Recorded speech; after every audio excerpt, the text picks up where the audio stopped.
شیخ یہ جو deviant sexual behaviour ہے، سائیکالوجی میں میں نے اب نارمل سائیکالوجی ایک سبجیکٹ ہم پڑھتے ہیں، اس میں پورا ایک چیپٹر ہے سائیکو سیکشول ڈس آرڈرس. اس میں یہ اسی طرح کے ڈیوینٹ سیکشل بیہیویئرز ہیں. تو اس میں ایک وجہ بتائی جاتی ہے کہ جیسے مثال کے طور پہ اب کھل کے بات کروں، یہ جن مردوں کو زیادہ شوق اس کا ہے جو حرام عمل ہے، جو لعنتی عمل ہے، اینل سیکس جو ہے، تو ان کی ذرا ہسٹری کھول کے دیکھی جائے، سب کی نہیں لیکن میجورٹی میں یہی ہوتا ہے کہ ان کے ساتھ ایسے معاملات ہوئے ہوتے ہیں بچپن میں، یا انہوں نے کیے ہوتے ہیں، ان کو عادت وہ ہوتی ہے. جیسے میں آپ کو یا پھر انہوں نے بہت زیادہ دیکھے ہوتے ہیں، یا بہت زیادہ دیکھے ہوتے ہیں. میں آپ کو ریئل جو ہے وہ ایک کیس اسٹڈی بتاتا ہوں. مجھے کسی نے بتائی کہ 17 سال کا لڑکا، اس نے بتایا کہ جب وہ 17 سال کا تھا، بعد میں تو خیر بڑا ہو کے وہ بتا رہا تھا جب اس کی شادی ہوگی، کہ جب میں 17 سال کا تھا تو میں اپنے ماں باپ کے آگے روتا تھا، پیٹتا تھا کہ بھئی میری خواہشات ہیں، آپ نہ کچھ انتظام میرا کریں، جلد کریں، اس پہ توجہ دیں. تو ظاہر ہے ہمارے کلچر میں آپ کو پتہ ہے یہ بڑا عجیب ہے کہ 18-19 سال میں لڑکے کی شادی کر دی جائے، تو ماں باپ نے توجہ نہیں دی اس طرف. تو اس نے خود بتایا کہ میں بس اس طرف چلا گیا. پھر اب ظاہر ہے وہ مردوں کی طرف جانا پڑا اسے، تو اس سے اس کو وہ عادت پڑ گئی. اس کے بعد وہ کہتے ہیں کہ اب میری شادی ہوئی تو مجھے اٹریکٹ ہی یہ چیز کرتی ہے، میں جو ہے نا وہ دوسرا عمل عورت کے ساتھ نہیں کر سکتا. تو شیخ یہ بھی ماں باپ کی توجہ بھی اس طرف میں سمجھتا ہوں دلانی چاہیے کہ اگر آپ کو نظر آ رہا ہے آپ کے بچے کی خواہش ہے، اور آج دور جس طرح کا ہے، اللہ معاف کرے ہمیں. تو شیخ ابھی میں ایک یونیورسٹی میں گیا ہوا تھا، نام نہیں لوں گا،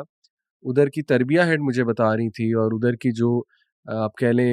مین جو ڈائریکٹر ہیں وہ مجھے بتا رہی تھی کہ بچوں کی ہمیں شکایتیں ملتی ہیں کہ ہاسٹلائٹ بچے انہوں نے چھپ کے نکاح کیے ہوتے ہیں. بلکہ انہوں نے بتایا کہ اللہ اکبر، ہمارے یونیورسٹی کے ایک ٹیچر ان کے نکاح کرا رہے تھے چھپ کے، 5-5 ہزار روپیہ لیتے تھے اللہ اور اکبر. کمرے میں نکاح کراتے تھے، اور وہ ٹیمپرری نکاح ہوتا تھا، اور وہ بچے اپنی خواہش پوری کرتے تھے. جب گریجویٹ ہونے والے ہوتے تھے تو کہتے تھے اب طلاق ہے، اب اپنے اپنے دیکھیں رستے. بات یہ ہے کہ جن بچے بچیوں کو اس طرح کی کوئی گندی عادت پڑتی ہے، یا کوئی اپرچونٹی ملے یا نہ ملے، جو بچے بھی برائی کی طرف جاتے ہیں صرف اس وجہ سے کہ ان کی شادی کی عمر گزر گئی، یا ان کی شادی کی عمر آ گئی تھی اور ان کے والدین نے ان کی شادی نہیں کی، اس گناہ کو آپ یہ سمجھیں کہ وہ صرف بچہ یا بچی گناہ نہیں کر رہے، ان کے والدین گناہ میں شامل ہیں. یہ گناہ ان کے والدین کے اوپر ہے. اور ہمارے والدین جو ہیں خاص طور پہ وہ لگے ہوتے ہیں کہ جناب کوئی بات نہیں، ہم کر لیں گے، ابھی بچی جو ہے وہ BA کرے گی، پھر MA کرے گی، پھر وہ PhD کرے گی، پھر کریں گے، بچی کی خواہشات ہیں ہم کریں گے. اور کیا اندر اندر ہو رہا ہوتا ہے وہ ہمیں پتہ ہی نہیں ہوتا. دیکھیں نبی کریم صلی اللہ علیہ وسلم نے اس حدیث کے اندر جس میں آپ نے فرمایا کوئی رشتہ آ جائے، بچے بیٹی کا، خاص طور پہ بیٹی کا رشتہ آ جائے، بیٹی بہن کا رشتہ،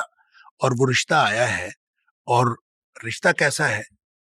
کہ نہ آپ نے فرمایا کہ وہ بہت مالدار ہو، آپ نے کیا دیکھنا ہے؟ صرف 2 چیزیں دیکھنی ہیں،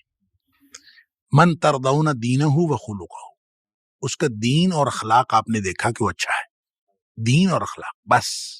2 چیزیں آپ نے دیکھی. آپ نے فزوجوہ، اس سے نکاح کر دو اپنی بہن بیٹی. اچھا آگے فرمایا الا تفعلوہ، اگر تم نہیں کرو گے نا، تکن فتنۃ فی الارض و فساد عریض،